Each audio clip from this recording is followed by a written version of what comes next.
Lúcio Massaferri Salles, ele trabalhou com a psicanalista Nise da Silveira, e uma referência na área, e também estuda o discurso de ódio. Então, eu o entrevistei tentando buscar alguma explicação para o que ocorreu. Veja os trechos da entrevista com o Lúcio Massaferri Salles. Olha, eu soube há pouco tempo, mandaram para mim a matéria, né, sobre. Eu estou muito chocado, entendeu? Muito chocado. A primeira coisa que eu consigo dizer é isso, né, para além de pensar sobre, que é o meu trabalho também, muito impressionado, muito chocado. Eu vi a idade do agressor, né, da pessoa que cometeu o atentado, 25 anos de idade, e o choque foi maior ainda, porque ontem eu tinha feito um vídeo, né, que eu publiquei hoje, justamente abordando uma questão, um acontecimento, que tem uma sensível diferença para esse ataque de hoje, que é a crescente, né, o número aumentando cada vez mais de ataques, de agressões, de homicídios em escolas, né? Muitos casos de bullying, muitos casos de violência mesmo premeditada, programada, e que escapa um pouquinho desse de hoje. Esse de hoje me chocou muito, numa creche, crianças, assim, usando machadinha, né? E, assim, eu creio que a gente está num momento muito grave no convívio social. A sociedade está adoecida, né? Temos que nos debruçar sem pressa, né? Eu não estou falando aqui de medidas legais em relação a isso, que me entendam, por favor, mas para se combater um fenômeno desse, né, que aparece no dia a dia, a gente tem que entender as suas raízes da maneira mais profunda possível. E a gente tem que se debruçar para entender isso sem pressa, para ter eficácia, né, nas ações a serem tomadas para modificar esse quadro, né, que vem não crescendo. Né? A gente importou, para concluir a pergunta que você fez, do choque.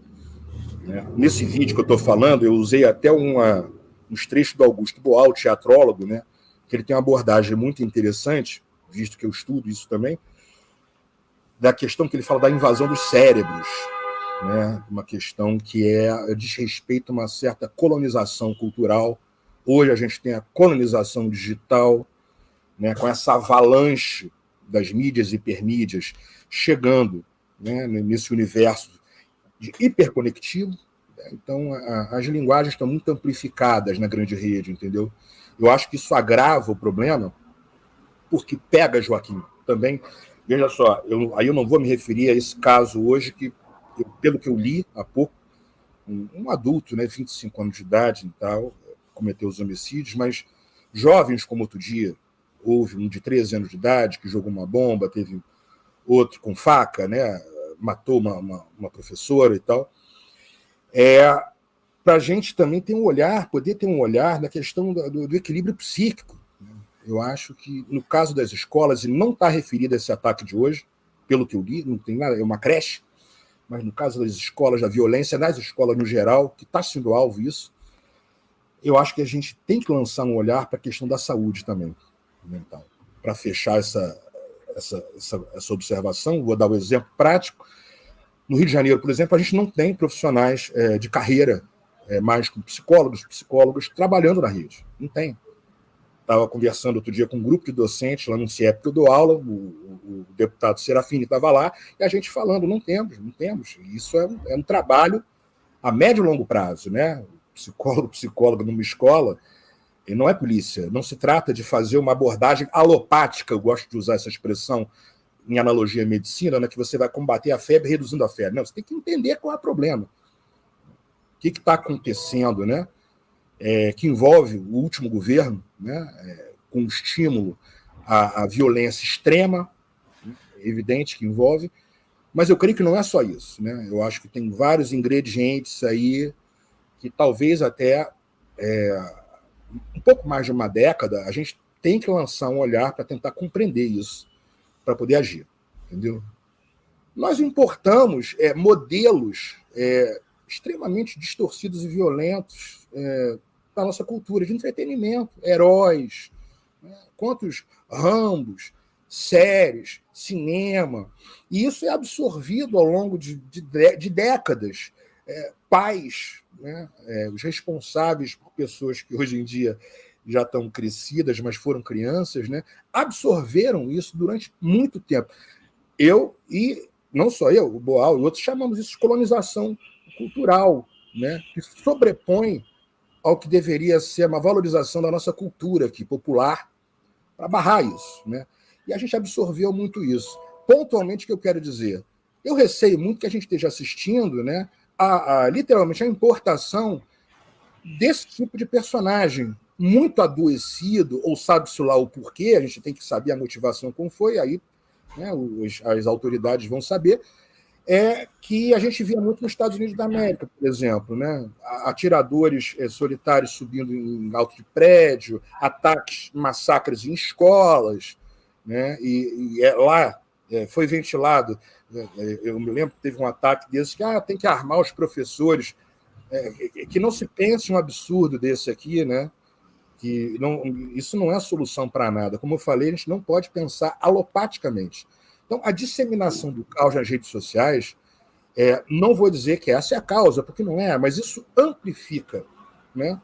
Que a gente está vivendo uma era, Joaquim, em que essas hipermídias, essa hiperconectividade, né, os dispositivos, muitos e muitos jovens têm smartphone, que mudou a relação com a internet, né? Esse de toque que eu falo, né? Tanto em velocidade como a conexão o tempo todo ligado e tal. Isso amplificou os discursos, imagens, propagandas e tal. E nós já viemos sendo alvo de propaganda maciça, né, há muito, muito tempo. Nesse sentido, que esse texto, né, serviu para estudar esse conceito polissêmico e multifacetado de guerras híbridas, mas muito mais do que isso, né? É a tal da engenharia do consentimento, que é um conceito, inclusive eu já conversei contigo uma vez sobre, que vem lá dessa escola, né, do Eduardo Bernet, que ele, ao longo do tempo, foi desenvolvendo. Esse cara viveu muito tempo, ele trabalhou com cinema na Primeira Guerra, com rádio, Segunda Guerra, com televisão, participando com um gabinete de desinformação no golpe da Guatemala, e, ao fim de vida, ele chegou a ver a internet surgindo, a internet pública, né? Isso tudo foi herdado como conhecimento aplicado à prática. Quem não conhece, pega o livro Mídia, por exemplo, estou só citando aqui para as pessoas se informarem, conhecerem mais de perto. Pega o livro Mídia do Noam Chomsky, que ele tem um capítulo inteiro abordando isso, a engenharia de consentimento do Bernet, entendeu? Que passa por essa formatação, né? Que eu puxo a ideia para uma espécie de colonização cultural, né? Que a gente importa o que há de pior, o lixo, a violência de fora. Não que nós não tenhamos capacidade de forjar a violência tipicamente brasileira. Nós somos um país que tem muita violência. Mas há modelos heróicos, anti-heróicos, né, de destruição, que a gente claramente está vendo aí direto. Não é o primeiro ataque, eu li hoje, é chocante isso, não é o primeiro ataque num local como esse, uma creche, gente. Outro dia fui para a escola com faca, machadinha, enfim. E aí você vai investigar os elementos, você vai encontrar fóruns, né, e não é raro agora encontrar células neonazistas e afins, né? É um problema muito sério. As pessoas que investigam isso têm que se unir para tentar entender, sabe? É uma união. Temos que afinar a escuta, entende? Estamos vivendo uma época de ausência quase que total da doçura de ouvir o outro. Isso é grave também. Muita impaciência ouvir o outro, como se as pessoas não tivessem mais tempo para nada. Pode parecer que isso não influencia, mas influencia muito, né? Para não ficarmos aqui no discurso óbvio, na fala óbvia de tem que punir, tem que prender. É isso? Então, vai adoecendo, vai numa escala maior, daqui a pouco vão estar invadindo mais escolas, vai ter universidade com crime, vai ter a diversidade. Não é à toa que é o campo do cuidado, é o campo da educação que está sendo atacado também. A creche é o campo do cuidado, né? É o pré do pré. Eu mudei as crianças lá, eu li que tinha uma pessoa que trabalha, teve que trancar uma sala lá para não haver um massacre maior. Entende? Então, temos as pessoas, os que se debruçam, trabalham em campo com isso, com a saúde mental, com a educação, com a política e tal, tem que se unir, né, se ouvir, né, formar grandes grupos de discussão, não querendo apresentar soluções isoladas, porque esse é o caminho do fracasso. Né? Eu não acredito, esse é um problema que vem de um ponto, Joaquim. Isso é uma série de encadeamentos históricos na linha do tempo. Eu estou citando o Eduardo Bernet. Quem acompanha o trabalho que eu faço sabe o que eu estou falando. Isso vem lá de trás. Técnicas, estratégias de propaganda, o pessoal chama de subliminar, mas já atingindo medos e desejos inconscientes. Isso descamba para a violência também, é claro. É personagens, herói, imagina, o cara pega uma machadinha para fazer isso. O Lúcio Massaferri diz que o Augusto Boal foi o criador do teatro do oprimido. Ele já dizia que a guerra do futuro, isto é, quando ele disse, foi em 2008, mais ou menos, disse que a guerra do futuro seria a guerra da desinformação. Grande parte do choque hoje é porque, assim, no vídeo que eu fiz, eu finalmente consegui pegar um trecho do livro do Boal, Estética do Oprimido. O Boal era um grande visionário, né? Para ler Estética do Oprimido, o legal é você também ler a Pedagogia do Oprimido, Paulo Freire e Boal, lado a lado, né? O Boal tinha uma técnica de teatro que ele desenvolveu, criativas, assim, únicas, muito originais. Eu tive a sorte de trabalhar com a escola dele na Casa das Palmeiras, quando eu trabalhei com a Nise da Silveira. Né? Na época, eu fui estagiário, depois eu continuei, Nise se foi, Boal se foi também, em 2009.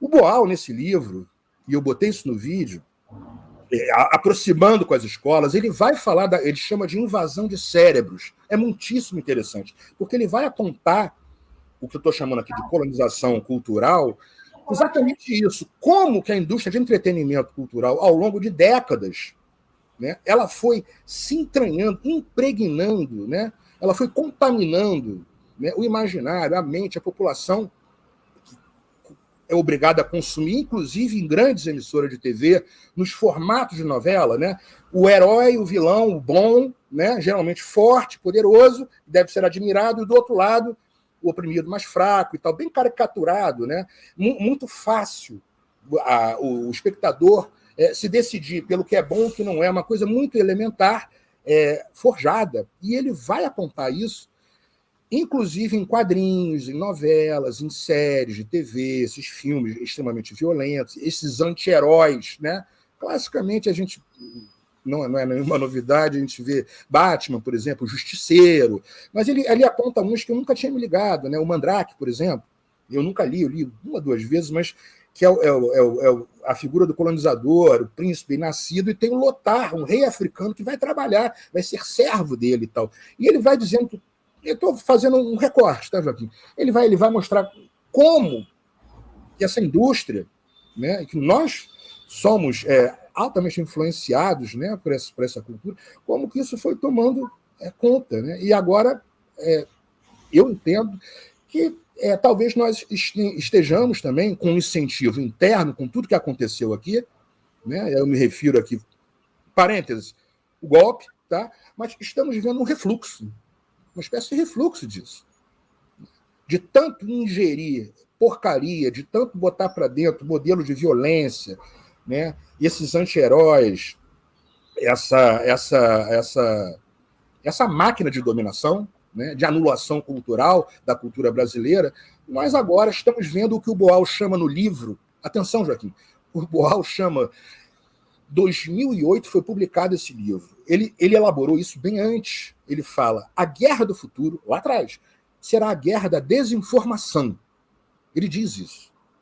Por isso que a gente escapa um pouco. Tem um pessoal que tem essa coisa de ficar levando o conceito de guerra híbrida para a teoria da conspiração, que eu acho que não tem nada a ver com a teoria da conspiração. Mas veja, então, por isso que o Boal está falando. Veja um artista, um teatrólogo de peso, né?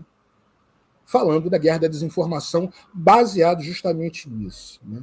Uma espécie de colonização cultural, uma espécie de anulação e de barra a elementos da cultura brasileira raiz, que é um dos caminhos que ele aponta no livro para a gente se potencializar como nação e poder escapar disso, poder barrar esse assédio, que hoje nas redes, inclusive. Né? Eu perguntei ao Lúcio Massaferri Salles se havia alguma relação entre o discurso do Bolsonaro na presidência. Um presidente sempre tem muita exposição, o discurso de ódio que ele fazia, a defesa de armamentos, dizendo que metralharia adversários, também dizendo que os adversários iriam para a ponta da praia, que é uma referência à tortura, a defesa que ele fez do torturador quando votou no impeachment da Dilma. Então, eu perguntei a ele se havia alguma relação entre o crescimento da violência e esse comportamento de quem, até pouco tempo atrás, ocupava a presidência da República. Sim. No momento que pessoas veem aquele que eles escolheram, eu não estou nem me referindo aos que são nativamente fascistas, extremamente violentos, mas que por algum motivo foram capturados, captados, persuadidos, para seguir por algum motivo, às vezes de núcleos familiares e tal, essa pessoa vem esse tipo de recado, de mensagem, pegar um tripé de como é que é o nome? Um tripé de filmagem, fingir que é uma metralhadora, um fuzil, ou de ofensivamente soltar que vai metralhar os comunistas ou coisa assim.